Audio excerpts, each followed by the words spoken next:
Bismillahirrahmanirrahim. Question number 9. A railway track is running on circular track of radius 500 meters at the rate of 300 km per hour. Through what angle will it turn in 10 seconds?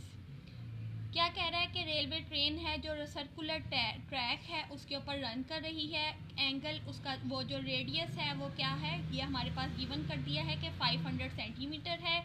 अब उसने क्या किया, speed बताई है 30 kilometre per hour हमारे पास उसने speed बताई है और उसने हमें कहा है कि एंगल कौन से एंगल से ये 10 सेकंड में टर्न बैक करेगी, टर्न कर रही है. ठीक है, अब ये सबसे पहले हमने डायग्राम को देख लिया. हमारे पास रेडियस गिवन है और एल हमने फाइंड आउट, थीटा हमने फाइंड आउट करना है और ये एल इसका आप ये जानते हैं एल ये चीज़ है.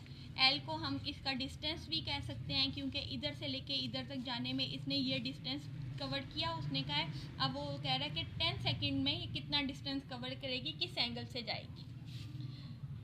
सॉल्यूशन स्टार्ट करते हैं. Solution theta is equal to ये हमने फाइंड आउट करना है. R is equal to 500 metre, T is equal to time हमारे पास कितना है 10 सेकेंड. अब वेलोसिटी कहते हैं वी, स्पीड को कहते हैं 30 किलोमीटर पर आवर, ये हमें गिवन थी. लेकिन हमने क्योंकि आंसर जो हमने मीटर में निकालना है तो इसलिए हमने किलोमीटर को मीटर में कन्वर्ट करने के लिए हमें क्या करना पड़ा. As we know that 1 kilometre is equal to 1000 metre और जो 1 आवर इज इक्वल टू होता है 60 मीटर और 1 metre is equal to 60 second. और अगर हमने आवर्स को सेकेंड में एट ए टाइम कन्वर्जन करनी हो तो 1 hour is equal to 60 multiply by 60 which is equal to 3600 second. Okay, 3600 ये सेकेंड में कन्वर्ट हो जाता है.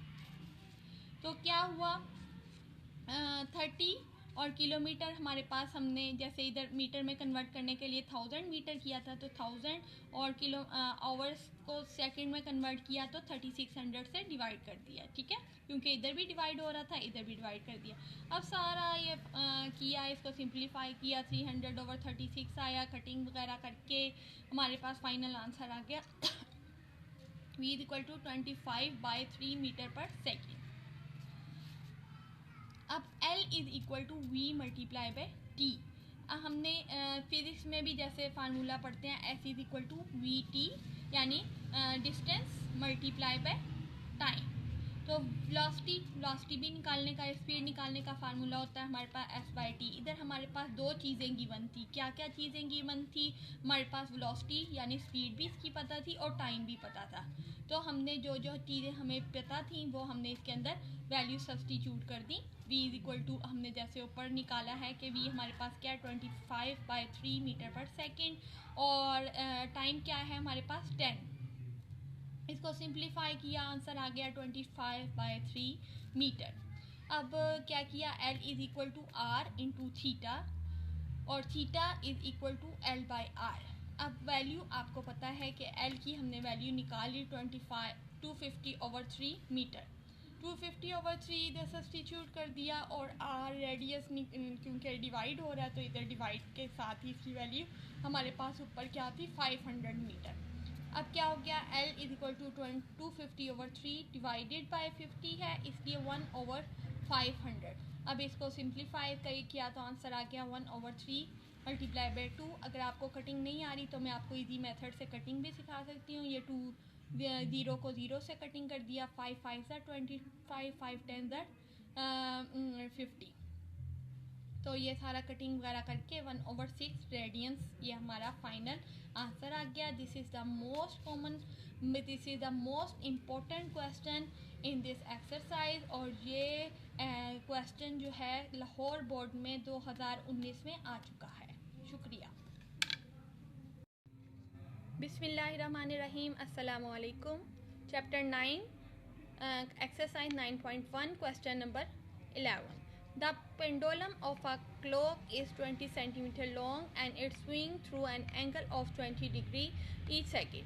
How far does tip of the pendulum move in 1 second?